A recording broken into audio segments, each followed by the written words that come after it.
Hello friends, mechanical engineering classes में आपका स्वागत है। यहाँ हम पढ़ेंगे मैकेनिकल इंजीनियरिंग फोर्थ सेमेस्टर का subject hydraulic and hydraulics machine. तो फ्रेंड्स, हमने अभी तक फ्लूइड की और सारी प्रॉपर्टीज़ के बारे में देखा है। अब हम देखते हैं सरफेस टेंशन के बारे में। तो surface tension is the attractive force in liquid that pools surface molecule in the rest of the liquid minimize the surface area.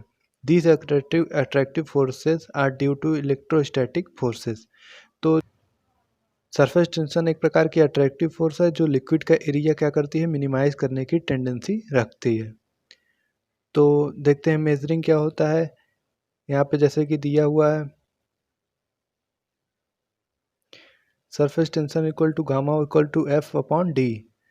तो फोर्स अट्रैक्टिव फोर्स जो होती है और जितनी लेंथ पे वो काम करती है। तो सरफेस टेंशन का हमारा फार्मूला क्या होता है, gamma equal to F upon D.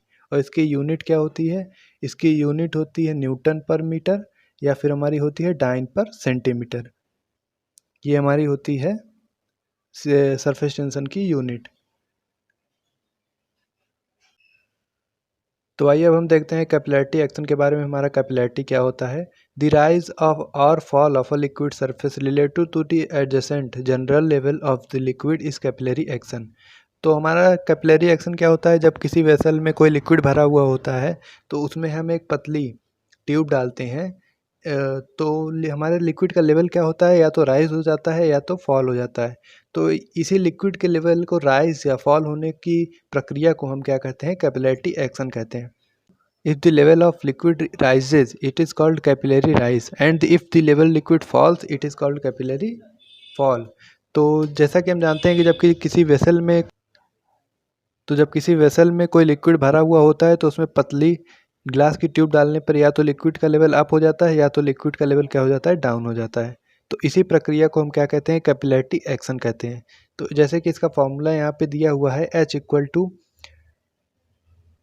To 2 gamma into cos theta rho G R. तो हम इसमें देख लेते हैं कि सिंबल्स हमारे क्या क्या हैं। तो जैसा कि आप जानते हैं, गामा हमारा क्या है, सरफेस टेंशन है। कॉस थीटा में थीटा हमारा क्या है, कांटेक्ट एंगल है। और रो हमारा क्या है, डेंसिटी ऑफ अ लिक्विड है। एंड जी क्या है, एक्सेलरेशन ड्यू टू ग्रेविटी है।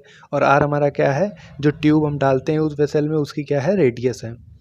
तो ऐसे हम कितना लिक्विड फॉल हुआ या तो कितना लिक्विड राइज हुआ उसकी हाइट हम इस फॉर्मूले से निकाल सकते हैं। और अगर हमें वो हाइट दी हो तो हम यहाँ से क्या निकाल सकते हैं, सरफेस टेंशन भी निकाल सकते हैं।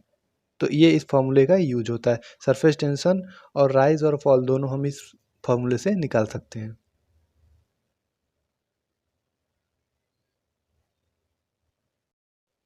तो आइए हम नेक्स्ट प्रॉपर्टी देखते हैं, कंप्रेसिबिलिटी। कंप्रेसिबिलिटी हमारा क्या होता है, it is the fractional change in the volume of a per unit bulk volume with a unit change in pressure. इसकी यूनिट क्या होती है, 1/मेगा पास्कल। तो कंप्रेसिबिलिटी हमारा होता है fractional change in volume upon change in pressure. ये हमारा क्या हो जाता है, कंप्रेसिबिलिटी हमारा हो जाता है। और जो हमारा फ्रैक्शनल चेंज इन वॉल्यूम होता है वो क्या होता है, निगेटिव निगेटिव होता है। तो आइए हम कंप्रेसिबिलिटी को फॉर्मूले से समझते हैं कि फॉर्मूला इसका क्या क्या होता है। आइए हम देखते हैं। तो जैसा कि आप देख रहे हैं, beta equal to D V by V upon D P लिखा हुआ है। तो डी वी हमारा डी वी बाई वी क्या है, वॉल्यूमेट्रिक स्ट्रेन या फिर फ्रैक्शनल चेंज इन वॉल्यूम है। और डी पी क्या है, हमारा चेंज इन प्रेशर है। तो इन दोनों के रेशियो को हम क्या कहते हैं, कंप्रेसिबिलिटी कहते हैं। और इसका यूनिट क्या होती है इसकी, 1/न्यूटन/मीटर स्क्वायर। तो मीटर स्क्वायर क्या है हमारा, ऊपर आ जाएगा, मीटर स्क्वायर पर न्यूटन क्या हो गया, हमारा कंप्रेसिबिलिटी की यूनिट हो गई। अब हम देखते हैं बल्क मॉडुलस ऑफ इलास्टिसिटी क्या होता है। तो बल्क मॉडुलस ऑफ इलास्टिसिटी हमारा क्या होता है, रेसिप्रोकल ऑफ कंप्रेसिबिलिटी हमारा होता है। मतलब k इक्वल टू 1/बीटा। तो जब हम 1/बीटा करेंगे तो क्या हो जाएगा, D P into V upon D V हो जाएगा। तो बल्क मॉडुलस ऑफ इलास्टिसिटी हमारा क्या होता है, कंप्रेसिबिलिटी का रेसिप्रोकल होता है। तो इसकी यूनिट भी रेसिप्रोकल होगी। तो इसकी यूनिट क्या होगी, न्यूटन पर मीटर स्क्वायर। जो हमारी वॉल्यूम की यूनिट क्या है, ऊपर नीचे क्या है, कैंसिल हो जाएगी। तो हमारी बचेगी किसकी, प्रेशर की यूनिट। तो प्रेशर की यूनिट हमारी क्या होती है, पास्कल, मेगा पास्कल या फिर न्यूटन पर मीटर स्क्वायर। ये हमारी क्या होती है, प्रेशर की यूनिट होती है। तो बल्क मॉडुलस की यूनिट क्या होगी, न्यूटन पर मीटर स्क्वायर। और कंप्रेसिबिलिटी की यूनिट क्या होगी, 1/न्यूटन पर मीटर स्क्वायर। तो मीटर स्क्वायर पर न्यूटन। तो जैसा कि हमने फ्लूइड की प्रॉपर्टीज़ के बारे में तो देख लिया है, आइए अब देखते हैं टाइप्स ऑफ फ्लूइड के बारे में। Basically the fluids are classified into 5 types and these are. तो बेसिकली क्या होता है, हमारा जो फ्लूइड होता है ये कितने प्रकार का होता है, 5 प्रकार का होता है। तो आइए देखते हैं हमारे पांचों प्रकार के फ्लूइड कौन कौन से होते हैं। तो पहला इसमें दिया हुआ है आइडियल फ्लूइड। पहला हमारा क्या होता है, आइडियल फ्लूइड। दूसरा हमारा रियल फ्लूइड। तीसरा न्यूटोनियन फ्लूइड। चौथा क्या होता है, नॉन न्यूटोनियन फ्लूइड। पांचवा हमारा क्या है, आइडियल प्लास्टिक फ्लूइड। तो आइए हम बारी बारी करके एक एक के बारे में पढ़ते हैं डिटेल में। तो सबसे पहला हम देखते हैं कि आइडियल फ्लूइड। आइडियल फ्लूइड हमारा क्या होता है, a fluid which can not be compressed and have no viscosity falls in the category of ideal fluid.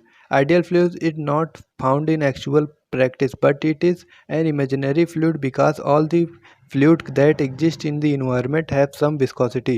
There is no ideal fluid in the reality. तो आइडियल फ्लूइड हमारा क्या होता है, ideal fluid को हम कंप्रेस नहीं कर सकते हैं और इसकी विस्कोसिटी क्या होती है, इसकी विस्कोसिटी 0 होती है।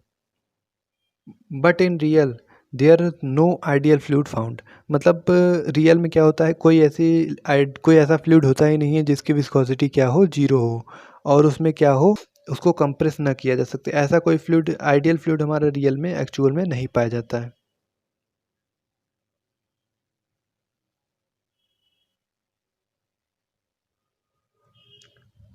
नेक्स्ट हम देखते हैं रियल फ्लूइड हमारा क्या होता है। A fluid which has at least some viscosity is called real fluid. Actually all the fluids existing और present in the environment are called real fluids. For example water. तो ऐसा फ्लूइड जिसका एटलीस्ट सम विस्कोसिटी, जिसकी कुछ viscosity होती है, ऐसे fluid को हम क्या कहते हैं, रियल फ्लूइड कहते हैं। एक्चुअली जो हमारे सारे फ्लूइड्स जो इन्वायरमेंट में पाए जाते हैं वो क्या होते हैं, एक्चुअल फ्लूइड होते हैं। तो एक्चुअल फ्लूइड का या रियल फ्लूइड का एग्जांपल हम कहते हैं, उसका एग्जांपल एक हो गया। तो तीसरा इसमें है Newtonian fluid. If a real fluid obeys the Newton's law of viscosity, that is the shear stress is directly proportional to shear strain, then it is known as the Newtonian fluid. तो जैसा कि मैंने आपको ऊपर बताया था, जैसा कि मैंने आपको पिछले वीडियो में बताया था कि न्यूटन्स लॉ ऑफ विस्कोसिटी क्या होता है, तो न्यूटोनियन फ्लूइड हमारा वही फ्लूइड होता है जो कि न्यूटन्स के विस्कोसिटी के लॉ को फॉलो करता है। और नॉन न्यूटोनियन फ्लूइड क्या होता है, ऐसा फ्लूइड जो हमारे न्यूटन के विस्कोसिटी लॉ को फॉलो नहीं करता, वो हमारा क्या होता है, नॉन न्यूटोनियन फ्लूइड कहलाता है। आइए हम पांचवा फ्लूइड का प्रकार देखते हैं कि पांचवा हमारा फ्लूइड का प्रकार क्या होता है। तो a fluid having the value of shear stress more than the yielding value and shear stress is proportional to the shear strain is known as ideal plastic fluid. तो आइडियल प्लास्टिक फ्लूइड हमारा क्या होता है, जो shear stress जिसमें yielding value से ज़्यादा होता है, more than the yielding value, और हमारा क्या होता है, वो न्यूटन के लॉ ऑफ विस्कोसिटी को फॉलो करता है। ऐसा हमारा फ्लूइड क्या कहलाता है, आइडियल प्लास्टिक फ्लूइड कहलाता है। तो ये हमारे फ्लूइड की प्रॉपर्टीज़ और फ्लूइड के जो हमारे टाइप्स थे वो ख़त्म हो चुके हैं। थैंक यू फ्रेंड्स हमारा ये वीडियो देखने के लिए, और अपडेटेड वीडियोस के लिए हमारे चैनल को सब्सक्राइब कर लें। Thank you for watching this video, और लाइक और शेयर ज़रूर करें, और आपकी कोई क्वेरी हो तो हमें कमेंट करके ज़रूर बताएं। Thank you friends, thank you for watching this video. मैं नेक्स्ट वीडियो में नए टॉपिक के साथ आपसे मिलूँगा। Thank you.